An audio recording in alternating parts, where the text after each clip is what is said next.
House Democratic ককাসের নেতারা বলেছেন, নবনির্বাচিত প্রেসিডেন্ট ডোনাল্ড ট্রাম্পের কাছে মানুষের জীবনের চেয়ে আগ্নেয়াস্ত্র শিল্প বেশি গুরুত্বপূর্ণ।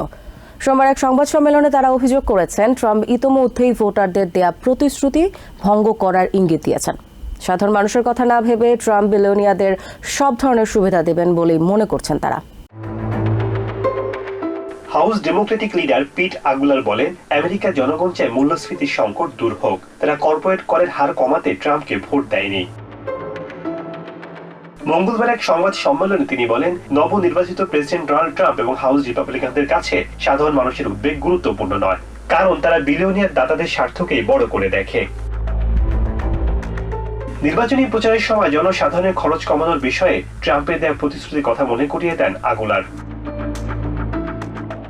এই হাউস ডেমোক্র্যাট অভিযোগ করেন, শ্রমজীবী মানুষকে দেওয়া প্রতিশ্রুতি ট্রাম্প ইতিমধ্যেই ভঙ্গ করেছেন, কারণ টাইম ম্যাগাজিনকে দেওয়া সাক্ষাৎকারে তিনি বলেছেন খরচ কমানো সহজ নয়।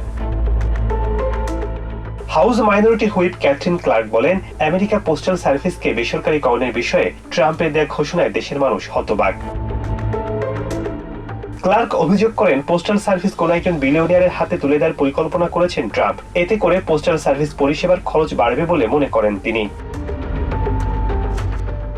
কংগ্রেস সদস্য ম্যাক্সওয়েল ফ্রস্ট বলেন, কয়েক মাস আগে চালানো প্রচার অভিযানে ডোনাল্ড ট্রাম্প স্পষ্ট করেছেন, দেশের মানুষের জীবনের মূল্যের চেয়ে আগ্নেয়াস্ত্র শিল্পের লাভ তার কাছে বেশি গুরুত্বপূর্ণ। ট্রাম্প শুধু দেশের ধনী ব্যক্তিদের জন্য কাজ করবেন বলে দাবি করেন এই কংগ্রেস সদস্য। শেখ সাদি মারজান, টিভিএন 24 নিউজ ডেস্ক।